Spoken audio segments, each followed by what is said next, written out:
ഉള്ള പുനർനിർണ്ണയം അഥവാ ഡിലിമിറ്റേഷൻ എന്നത് സർക്കാരിൻ്റെ ഭരണഘടനാപരമായ ഉത്തരവാദിത്തമാണ്. ഓരോ സെൻസസിനു ശേഷം ജനസംഖ്യാനുപാതികമായി വേണം മണ്ഡലങ്ങളുടെ എണ്ണം കണക്കാക്കാൻ. 1951, 61, 71 സെൻസസുകൾക്ക് ശേഷം കൃത്യമായി ഇത് നടക്കുകയും ചെയ്തു. അടിയന്തരാവസ്ഥക്കാലത്ത് ഭരണഘടനാ ഭേദഗതികളിലൂടെ 2001 വരെ പുനർനിർണ്ണയം വേണ്ടെന്ന് തീരുമാനിച്ചു. 2001 മണ്ഡലങ്ങളുടെ അതിർത്തി മാറിയെങ്കിലും എണ്ണത്തിൽ മാറ്റം വരുത്തിയില്ല. ഇപ്പോൾ ഒരിക്കൽ കൂടി പുനർനിർണ്ണയത്തിനുള്ള സമയമായിരിക്കുന്നു. 2021 സെൻസസ് നടപടികൾ തുടങ്ങിയിട്ടില്ല എങ്കിലും അടുത്തു തന്നെ ഡീലിമിറ്റേഷൻ പ്രക്രിയ ആരംഭിക്കുമെന്ന് ആഭ്യന്തര മന്ത്രാലയം പലകുറി വ്യക്തമാക്കിയിട്ടുണ്ട്. 20 ലക്ഷം പേർക്കായി ഒരു ലോക്സഭാ മണ്ഡലം എന്നാണ് പുതിയ പുനർനിർണ്ണയത്തിന് മാനദണ്ഡമായി പറയുന്നത്. ഇക്കാര്യം കേന്ദ്രം സ്ഥിരീകരിച്ചിട്ടില്ലെങ്കിലും ഇങ്ങനെയായിരിക്കും പുനർനിർണ്ണയം എന്നതിൻ്റെ സൂചനകളാണ് വരുന്നത്. അങ്ങനെയെങ്കിൽ ഉറപ്പായും ലോക്സഭാ മണ്ഡലങ്ങളുടെ എണ്ണം 700 കടക്കും. വർദ്ധിച്ച സീറ്റുകളിൽ 85% ഉത്തരേന്ത്യയിലായിരിക്കും. കേരളവും അടക്കമുള്ള ദക്ഷിണേന്ത്യൻ സംസ്ഥാനങ്ങളിൽ സീറ്റ് കുറയുകയും ചെയ്യും. ദക്ഷിണേന്ത്യൻ സംസ്ഥാനങ്ങളിൽ സീറ്റ് കുറയില്ലെന്ന ആഭ്യന്തരമന്ത്രിയുടെ പ്രസ്താവന മുതലെടുത്താൽ പോലും ഉത്തരേന്ത്യയിൽ മണ്ഡലങ്ങളുടെ എണ്ണം കൂടുമെന്ന് ഉറപ്പാണ്.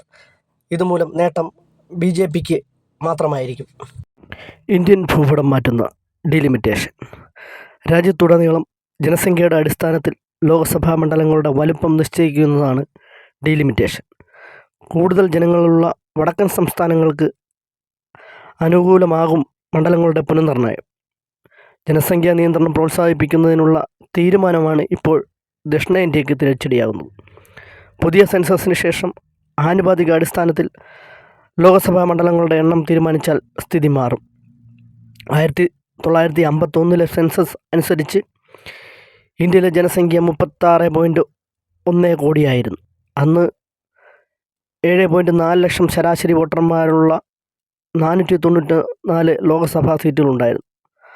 1961 സെൻസസിൽ 43.9 കോടി ജനങ്ങൾക്കായി 522 സീറ്റുകളാണ് നിശ്ചയിച്ചത്. 1971 സെൻസസിൽ ജനസംഖ്യ 54.8 കോടിയായി 10.1 ലക്ഷം വോട്ടർമാരുടെ ശരാശരി വെച്ച് 543 ലോക്സഭാ സീറ്റുകളായി. പിന്നീട് കുടുംബാസൂത്രണം നടപ്പാക്കാനായി 25 വർഷത്തേക്ക് ലോക്സഭാ സീറ്റുകളുടെ എണ്ണം മരവിപ്പിച്ചു നിർത്തുകയായിരുന്നു.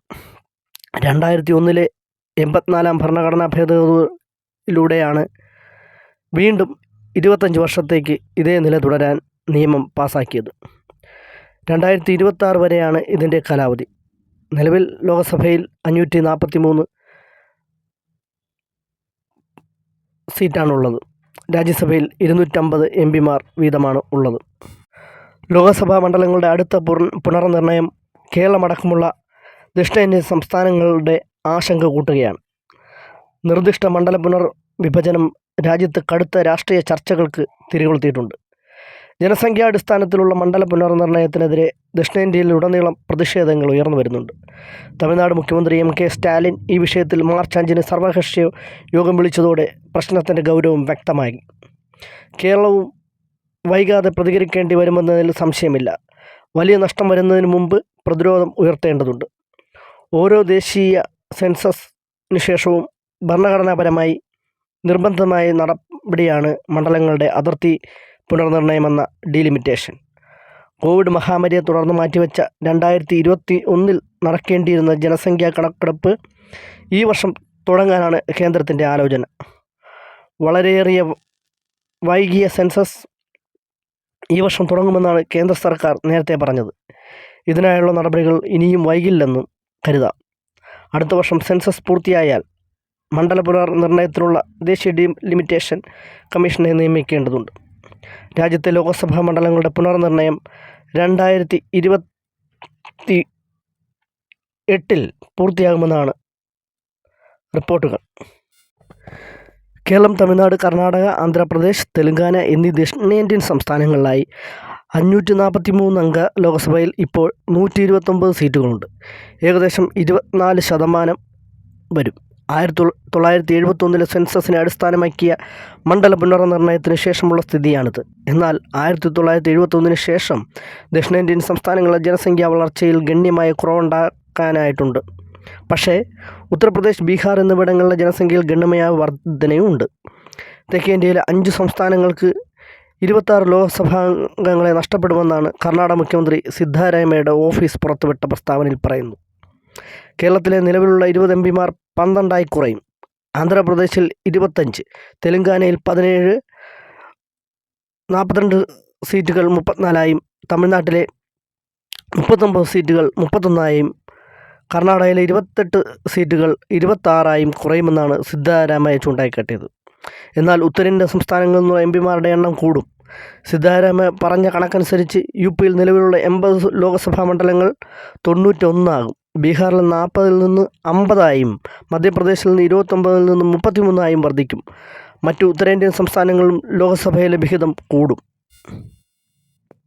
പുതിയ സെൻസസിന് ശേഷം നടപ്പാക്കുന്ന മണ്ഡല പുനർവിഭജനത്തിൽ ദക്ഷിണേന്ത്യൻ സംസ്ഥാനങ്ങൾക്ക് പാർലമെൻറ്റിൽ ഒരു സീറ്റ് പോലും നഷ്ടപ്പെടില്ലെന്ന് കേന്ദ്ര ആഭ്യന്തരമന്ത്രി അമിത്ഷാ കഴിഞ്ഞ ദിവസം കോയമ്പത്തൂരിലെ BJP യോഗത്തിൽ പ്രഖ്യാപിച്ചു. പ്രധാനമന്ത്രി നരേന്ദ്രമോദി തങ്ങളുടെ താൽപ്പര്യം മനസ്സിൽ വെച്ചിട്ടുണ്ടെന്നും ഒരു സീറ്റ് പോലും കുറയ്ക്കില്ലെന്ന് അദ്ദേഹം ഉറപ്പാക്കുമെന്നും ദക്ഷിണേന്ത്യയിലെ ജനങ്ങൾക്ക് ഉറപ്പു നൽകാൻ ഞാൻ ആഗ്രഹിക്കുന്നുവെന്ന് അമിത്ഷാ ഉറക്കെ പ്രഖ്യാപിക്കുകയുണ്ടായി. എത്ര വർധനവുണ്ടായാലും ദക്ഷിണേന്ത്യൻ സംസ്ഥാനങ്ങൾക്ക് ന്യായമായ വിഹിതം ലഭിക്കും, ഇതിൽ സംശയിക്കേണ്ട കാര്യമില്ലെന്നും ആഭ്യന്തരമന്ത്രി അമിത്ഷാ പറയുകയുണ്ടായി. എന്നാൽ അമിത്ഷായുടെ പ്രസ്താവന വിശ്വസനീയമല്ലെന്നും തെറ്റിദ്ധരിപ്പിക്കുന്നതാണെന്നുമാണ് കർണാടക മുഖ്യമന്ത്രി സീതാരാമയ്യ പ്രതികരിച്ചത്. കൃത്യമായ വിവരങ്ങളുടെ അഭാവത്തിൽ നിന്നോ അല്ലെങ്കിൽ കൂടുതൽ ആശങ്കാജനകമായി കർണാടക, തെലങ്കാന, തമിഴ്നാട്, കേരളം, ആന്ധ്രാപ്രദേശ് തുടങ്ങിയ സംസ്ഥാനങ്ങളെ ദുർബലപ്പെടുത്താനുള്ള മനഃപൂർവമായ ശ്രമത്തിൽ നിന്നോ ആണ് അമിത്ഷായുടെ അവകാശവാദം ഉരുത്തിരിഞ്ഞതെന്ന് കർണാടക മുഖ്യമന്ത്രി കൂട്ടിച്ചേർത്തു. എന്തുകൊണ്ടാണ് ഈ കാര്യത്തിന് കേന്ദ്രം സർവകക്ഷി യോഗം വിളിച്ച് കണക്കുകളും വിശദാംശങ്ങളും ചർച്ച ചെയ്യാത്തതെന്ന് പ്രതിപക്ഷത്തിൻ്റെ ചോദ്യത്തിൽ പ്രശ്നം വ്യക്തം. ദക്ഷിണേന്ത്യൻ സംസ്ഥാനങ്ങളോട് നീതി പുലർത്താത്ത ഒരു നടപടിയും അംഗീകരിക്കില്ലെന്ന് തമിഴ്നാട് മുഖ്യമന്ത്രി MK സ്റ്റാലിൻ ഇന്നലെ വീണ്ടും മുന്നറിയിപ്പ് നൽകി. ഇന്ത്യയുടെ രാഷ്ട്രീയ ഭൂപടം മാറ്റിമറിക്കുന്ന നടപടി അംഗീകരിക്കില്ലെന്ന് തെലങ്കാന മുഖ്യമന്ത്രി രേവന്ത് റെഡ്ഡിയും PCC അധ്യക്ഷൻ മഹേഷ് കുമാർ ഗൗഡയും പറഞ്ഞു. ഇക്കാര്യത്തിൽ മുഖ്യമന്ത്രി പിന്തുണയ്ക്കുന്നുവെന്ന് BRSS വർക്കിംഗ് പ്രസിഡന്റ് KT രാമറാവുവും വ്യക്തമാക്കി. ജനസംഖ്യയെ മാത്രം അടിസ്ഥാനമാക്കി ഡീലിമിറ്റേഷൻ നടപ്പാക്കിയാൽ ഇന്ത്യയുടെ രാഷ്ട്രീയ അധികാരം ജനസംഖ്യ കൂടുതലുള്ള UP, ബീഹാർ, മധ്യപ്രദേശ്, രാജസ്ഥാൻ ഉൾപ്പെടെയുള്ള വടക്കേന്ത്യയിലേക്ക് പൂർണ്ണമായും കേന്ദ്രീകരിക്കും. ഇന്ത്യൻ ജനാധിപത്യത്തിൻ്റെയും കേന്ദ്രഭരണ സംവിധാനത്തിൻ്റെയും നട്ടെല്ലായ പാർലമെൻറ്റിൽ രാജ്യത്തിലെ സംസ്ഥാനങ്ങളുടനീളം തുല്യമായ പ്രാതിനിധ്യം ഉറപ്പാക്കുകയാണ് വേണ്ടത്. രാജ്യത്തെ ജാതി സെൻസസ് നടപ്പിലാക്കാതെ മണ്ഡല പുനർനിർണയം അഥവാ ഡീലിമിറ്റേഷൻ എന്നത് സർക്കാരിൻ്റെ ഭരണഘടനാപരമായ ഉത്തരവാദിത്തമാണെങ്കിലും നേട്ടം ഇത് ആർക്കാണ് എന്ന് നമ്മൾ ചിന്തിക്കേണ്ടിയിരിക്കുന്നു. ഓരോ സെൻസസിന് ശേഷവും ജനസംഖ്യാനുപാതികമായി വേണം മണ്ഡലങ്ങളുടെ എണ്ണം കണക്കാക്കാൻ. 1951, 61, 71 സെൻസസുകൾക്ക് ശേഷം കൃത്യമായി ഇത് നടക്കുകയും ചെയ്തു. അടിയന്തരാവസ്ഥക്കാലത്ത് ഭരണഘടനാ ഭേദഗതിയിലൂടെ 2001 വരെ പുനർനിർണയം വേണ്ടെന്ന് തീരുമാനിച്ചു. 2001 മണ്ഡലങ്ങളുടെ അതിർത്തി മാറിയെങ്കിലും എണ്ണത്തിൽ ഒരു മാറ്റവും വരുത്തിയില്ല. ഇപ്പോൾ ഒരിക്കൽ കൂടി പുനർനിർണയത്തിനുള്ള സമയമായിരിക്കുന്നു. 2021 സെൻസസ് നടപടികൾ തുടങ്ങിയിട്ടില്ലെങ്കിലും അടുത്തു തന്നെ ഡീലിമിറ്റേഷൻ പ്രക്രിയ ആരംഭിക്കുമെന്ന് ആഭ്യന്തര മന്ത്രാലയം പലകുറി വ്യക്തമാക്കുകയാണ്. 20 ലക്ഷം പേർക്കായി ഒരു ലോക്സഭാ മണ്ഡലം എന്നത് പുതിയ പുനർനിർണയത്തിന് മാനദണ്ഡമായി പറയുന്നത്. ഇക്കാര്യം കേന്ദ്രം സ്ഥിരീകരിച്ചില്ല എങ്കിലും ഇങ്ങനെയായിരിക്കും പുനർനിർണയത്തിന് സൂചന വരുന്നത്. അങ്ങനെയെങ്കിൽ ഉറപ്പായും ലോക്സഭാ എണ്ണം 700 കടക്കും. വർദ്ധിച്ച സീറ്റുകളിൽ 85% ഉത്തരേന്ത്യയിലായിരിക്കും. കേരളവും അടക്കമുള്ള ദക്ഷിണേന്ത്യൻ സംസ്ഥാനങ്ങളിൽ സീറ്റ് കുറയുകയും ചെയ്യും. ദക്ഷിണേന്ത്യൻ സംസ്ഥാനങ്ങളിൽ സീറ്റ് കുറയില്ല എന്ന ആഭ്യന്തരമന്ത്രിയുടെ പ്രസ്താവന മൂക്കിലടക്കില്ല എന്ന് സംസ്ഥാന മന്ത്രിമാരായിട്ടുള്ള MK സ്റ്റാലിനും കർണാടക മന്ത്രിയായിട്ടുള്ള സിദ്ധരാമയ്യയും തിരിച്ചടി പറയുന്നുണ്ട്. ഉത്തരേന്ത്യൻ മണ്ഡലങ്ങളുടെ എണ്ണം കൂടുമെന്നാണ്, അതുപോലെ തന്നെ ദക്ഷിണേന്ത്യൻ സംസ്ഥാനങ്ങളിലെ സീറ്റ് കുറയുമെന്നും അവർ വിശ്വസിക്കുന്നു.